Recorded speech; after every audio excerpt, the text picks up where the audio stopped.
Quiero saludarte, mi querido Cristian La Mesa. Yo sé que no eres fan del mate, lo dejaste muy claro, pero hoy te voy a acompañar con uno. Me ha gustado.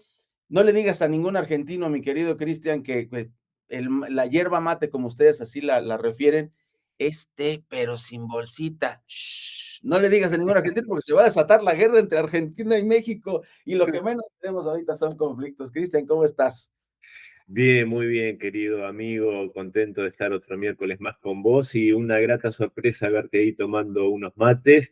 Así que, bueno, cuando tenga la dicha de volver a México, te voy a llevar algunas bolsas de yerba mate.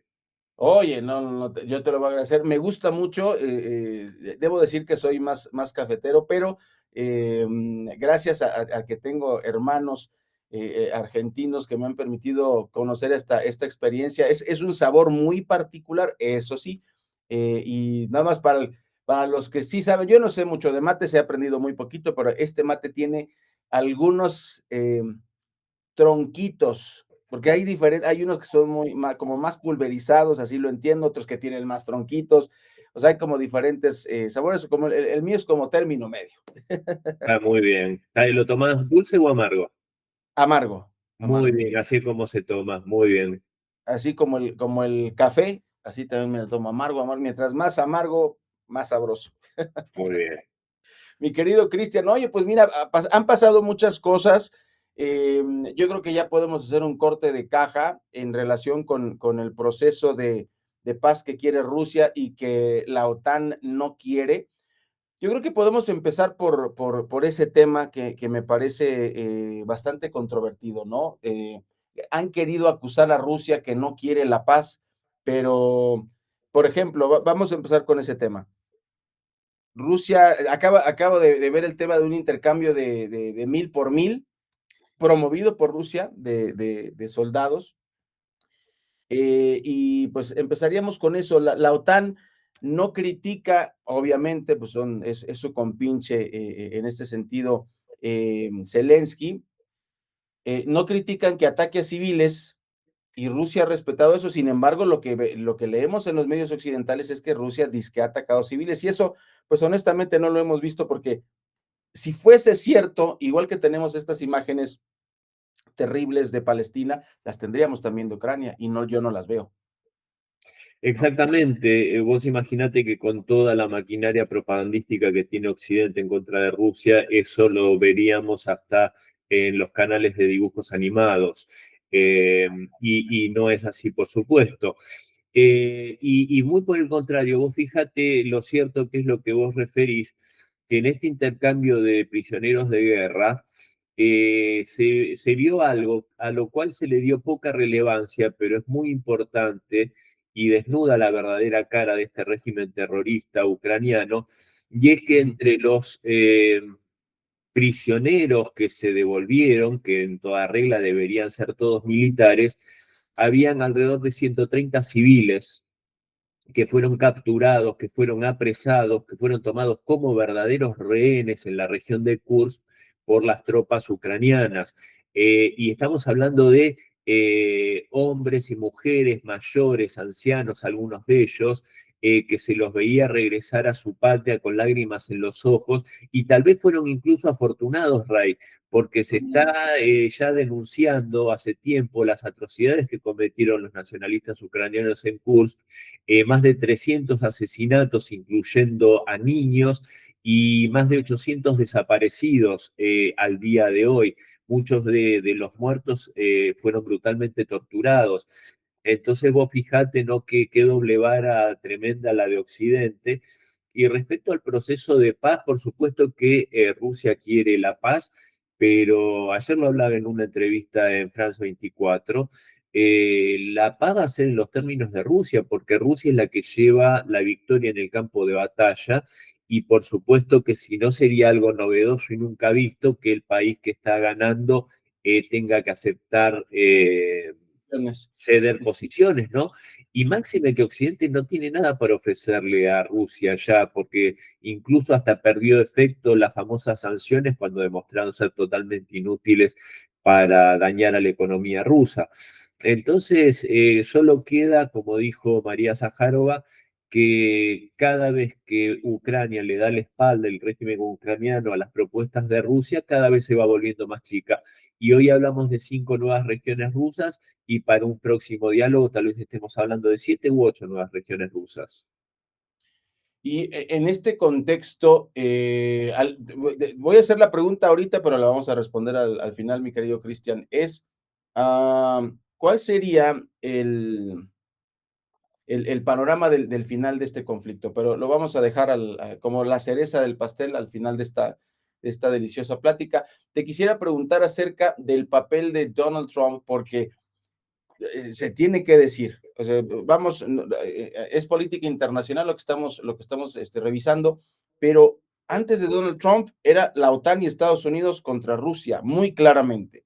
Y ahora es Estados Unidos, mira, hasta que no haya un solo misil de los Estados Unidos, yo no puedo decir que no está metido, pero ya hay una clara división, arréglense con sus, rásquense con sus uñas, como decimos los mexicanos, a la OTAN, a Europa, y como que hay dos pasos para atrás de Trump, pero se empieza a hablar de la paz a raíz de Trump. Entonces sí hay un antes y un después en este conflicto. ¿Tú cómo analizas esta situación? Es imposible no tomar en cuenta este elemento tan importante que justamente vos pones de relieve. Con la administración Biden estuvimos durante casi 3 años al borde de una tercera guerra mundial. Sí, Lo único que evitó ese hecho, que hubiese sido una catástrofe para toda la humanidad, fue la proverbial paciencia de Rusia y de su presidente Vladimir Putin. No apreciar esa diferencia realmente es ser muy necio y no querer ver la realidad. Fue un parteaguas el triunfo de Donald Trump en esta situación, por eso era tan resistido, por eso jugaron tan a favor de la candidatura de Biden y después de Kamala Harris los líderes europeos de una forma totalmente desembosada, ahí no había injerencia extranjera ni nada que objetar. Y realmente, incluso al día de hoy, cuando muchos parecen, yo escucho a muchos colegas que tienen una posición similar a mí, también escucho a otros colegas que tienen una posición totalmente contrapuesta. Y muchos de cada vez que Trump parecería que dice algo negativo respecto de Rusia o de Putin, uy, parece que respiran profundo, aliviado y sienten que viene una oposición o un cambio de postura por parte del republicano, que no creo que vaya a suceder, porque me parece que el argumento, porque de hecho lo que vos decías es muy cierto, pero también el tema del armamento, primero, Donald Trump no le dio ninguna autorización, como así había hecho Biden, para el uso de armamento en lo que es el territorio ruso internacionalmente conocido, con armamento estadounidense, cosa que ahora sí Merckx parece que quiere suicidarse y acaba de autorizar eso por parte y de anunciar que va a mandar los misiles Taurus. Pero algunas armas que siguen llegando estadounidenses a Ucrania, por la información que yo tengo, son las últimas remesas comprometidas y ya determinadas en la administración Biden. Por parte de la administración Trump, yo no tengo noticias de que haya remesas de armamento. ok. Y cuando se habla de sanciones, eso por supuesto que sabemos que a Rusia ya no le hace ningún tipo de efecto, pero lo que sí es peligroso es lo que está haciendo Europa, especialmente estas declaraciones de Merz, que parece que justamente ahora que estamos en el año de los 80, del 80 aniversario de la entrada del Ejército Rojo en Berlín, parece que quiere rememorarlo eso y que vuelva a suceder, pero no van a ser tropas rusas las que entren en Berlín en esta oportunidad, sino que se siguen jugando con fuego, ya que esta expresión está bastante de moda en los últimos días. Si Alemania sigue haciendo esto, yo creo que lo que va a llegar no van a ser tropas rusas, sino misiles rusos a Berlín. Y creo que no lo van a desear, no van a estar muy conformes con que esto suceda, pero parecería ser lo que están buscando. A mí me preocupó mucho la noticia de lo que acabas de decir, Cristian, que los alemanes están preparados para moverse militarmente. Yo lo dijimos, que si no me equivoco, hace un par de sesiones, parte del grupo de los 7 es el eje nazifascista, Italia, Alemania, Japón, y que Estados Unidos, pues no sé, es que no hay pronunciamientos en general, pero me preocupa que Alemania, obviamente apoyada por Europa, a mí se me hace que, me da la impresión, Cristian, si revisamos tú que eres especialista en el tema de la Segunda Guerra Mundial, me da la impresión que hay este contubernio entre Francia e Inglaterra, que la gente luego, abajo el pueblo tiene pique, pero arriba se me hace que son amantes secretos. Son, oye, Alemania, pues tú éntrale, métete, métete, ¿no? Y estos tipos hacen estos movimientos proxy con Alemania, me parece riesgoso. Oye, y en relación con, decías tú de las fantasías animadas, las caricaturas que de repente nos quiere poner la prensa occidental, en relación a que Rusia quiere meterse en Europa. Creo que los que no se meten un poquito a investigar más, pues no se dan cuenta que Rusia está apuntando, pero para otro lado. Sí, por supuesto que, a ver, ¿qué puede ofrecerle Europa a Rusia? Primero, que yo sepa, Rusia no tiene necesidad de expansión territorial, es el país más grande de la Tierra, es prácticamente el doble de grande que el segundo, el que le sigue, que es Canadá, si no me equivoco. Eh, Tiene tiene recursos naturales. tiene Sí, sí. inmensas riquezas naturales, tiene hidrocarburos, tiene riquezas minerales, tiene una extensión agropecuaria que vos sabés que incluso se está extendiendo, porque con el cambio climático esto paradójicamente está beneficiando a Rusia, porque hay muchas enormes estepas que con las características rusas estaban siempre, era permafrost, y hoy se está volviendo territorio que es factible de explotar con justamente el agro. Entonces, tiene unas potencialidades enormes. Tiene baja población, es un país subhabitado en proporción a lo inmenso que es su territorio, 145 millones de habitantes en 17 millones de kilómetros cuadrados. Y, y aparte de esto que es realmente cuestiones fácticas, Europa no tiene nada de esto, es un continente realmente pobre, no tiene energéticos, las riquezas minerales que tiene son relativamente pocas, eh, no tiene prácticamente nada para ofrecer, no tiene nada que pudiese desear eh, Rusia, y lo poco que tenía, que era cierto poderío industrial y tecnológico, lo ha perdido justamente merced a este balazo en el pie que se puso con las sanciones contra Rusia, ya que era competitivo merced a los hidrocarburos justamente del gigante euroasiático. Entonces, realmente, y lo único que le puede ofrecer a Rusia son malas influencias. Esto también, yo que sabés que conozco mucho al pueblo ruso, el pueblo ruso desprecia profundamente todas lo que ellos ven como degeneraciones, hay que decirlo con todas las letras. La promiscuidad en la que vive Europa, la Ujú. agenda LGTB. Yo escuchaba en una charla que vos sabés que yo di ahí en Ekaterimburgo, una colega alemana que vive en Moscú que contaba esta anécdota de que en Alemania el pasaporte, el documento público que otorgue el Estado, uno puede poner que a uno lo caractericen como perro, gato, no sé, o Qué cualquier va. otra cosa, en un documento oficial, y a vos te tienen que tratar de ese modo porque vos decís que sos un caballo, por ejemplo. Entonces, todas estas cosas son pérdida de contacto con la realidad, son países que están sumidos en cosas muy oscuras.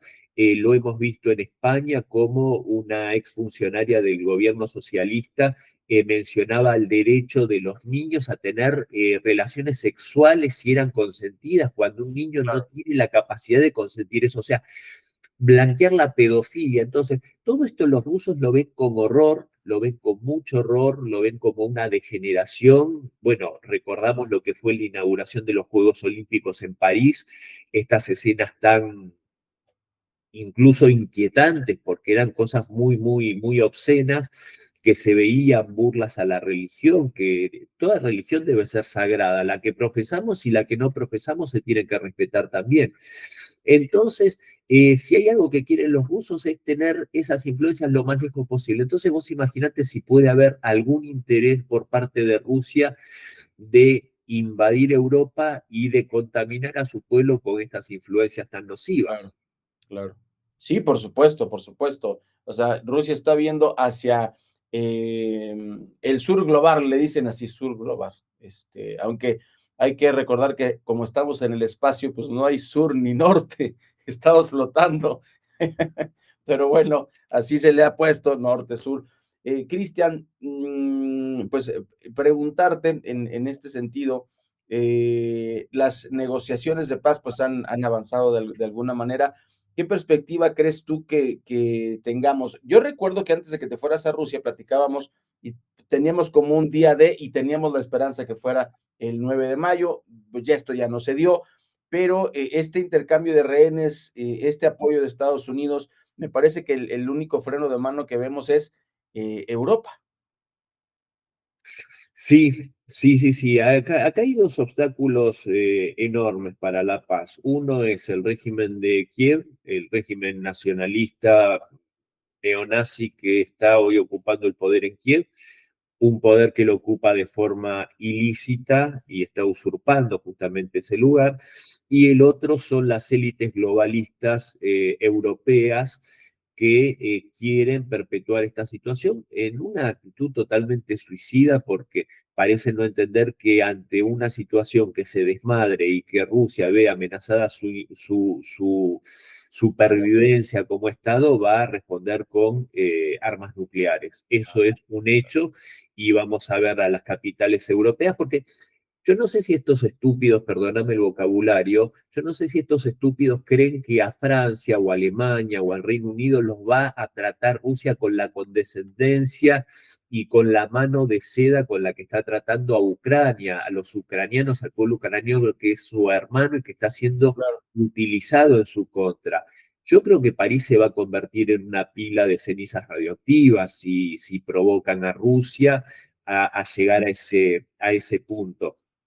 Entonces, justamente eso es lo tan peligroso que estamos viviendo, porque si no, incluso yo me remito a las palabras de Steve Witkoff, el negociador de Trump, que dijo, acá la solución es reconocer las 5 nuevas regiones como parte integrante de la Federación Rusa y, Ujú. y atender a los reclamos que está haciendo Moscú en cuanto a la neutralidad de Ucrania, el no ingreso en la OTAN, la desnazificación, etcétera. Entonces, si de parte de la Casa Blanca hay una posición tan favorable, la paz debería ser un hecho, porque Kiev ha sido simplemente una marioneta en las manos de los otanistas, primero de Biden y Ujú. ahora ante el cambio del inquilino en la Casa Blanca, de la mano de Macron, del hombre golpeado por Brigitte.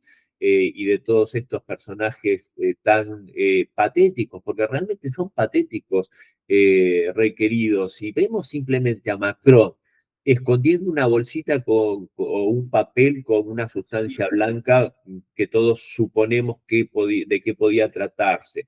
Es Algo, tal, algo. posiblemente para empolvarse la nariz, seguro. Después, ese paso de comedia con Erdogan queriéndose hacer el chistoso y quedando como un ridículo el francés. Y ahora abofeteado le dio un estate quieto, como creo que dicen por allá por México, acá decimos un rescatate, de parte de su esposa que parece tener más virilidad, ejercer mayor virilidad que él.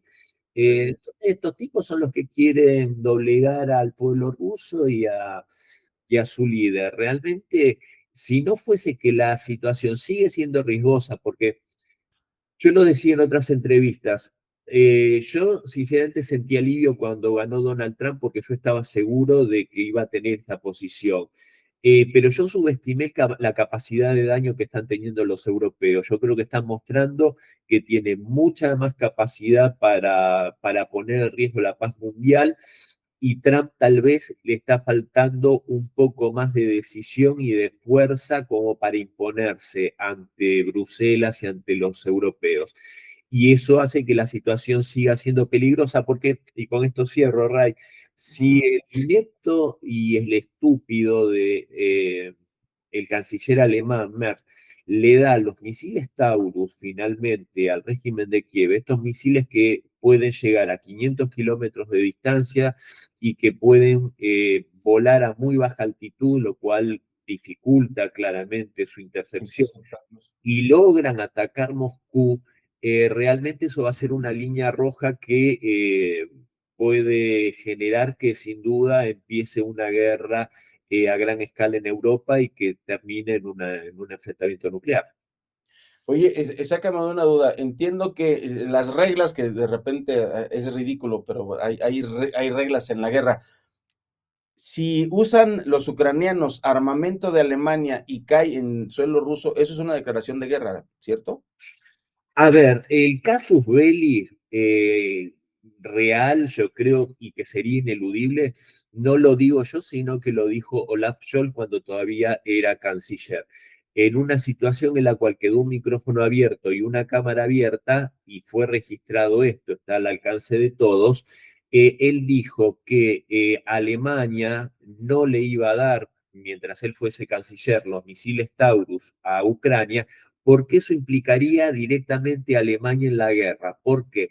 Porque los ucranianos no pueden utilizar, no tienen la preparación y el conocimiento para utilizar estos sistemas de armas, y lo tendrían que utilizar, lo tendrían que llevar a cabo tropas alemanas, lo cual involucraría abiertamente a Alemania en la guerra. Y es más, dijo, y no vamos a hacer lo que sí ya está haciendo Francia y el Reino Unido con el armamento, con los famosos Storm Shadow, que son Ujú. ganglios franceses, que obviamente él dejó al desnudo que los franceses y los británicos ya estaban implicados abiertamente en el conflicto.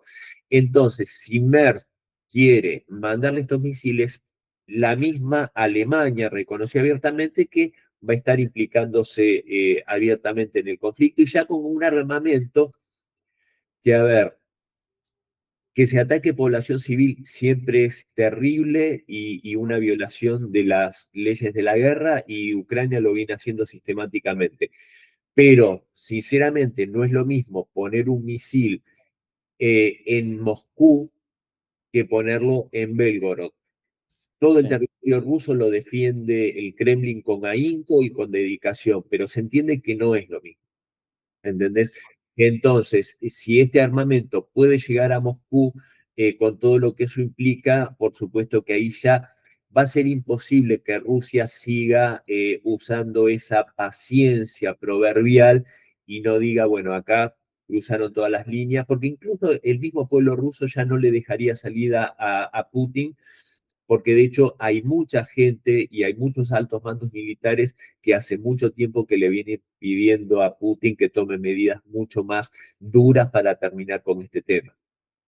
Sí, sí, y ojalá voy a hacer decimos los mexicanos, sueño guajiro, es como una utopía, como un sueño irrealizable. Ojalá que el próximo miércoles, pues ya se haya concretado la paz, es un sueño guajiro. Yo quisiera, de verdad, deseo que ya el pueblo ruso pueda estar unido y que lo dejen de molestar, pero bueno, eso tendrías que buscar otro tema, mi querido Cristian, pero por lo pronto pues seguiremos con esta operación militar especial. Te mando un abrazo, Cristian Mesa, analista geopolítico, fotógrafo, escritor, autor del libro La paternidad de mal, que les recomiendo mucho, está en Amazon. Es ganador del premio de la Sociedad Rusa SNAINE como mejor educador extranjero del año 2024 en Rusia. Cristian, te mando un abrazo hasta Pergamino, Argentina.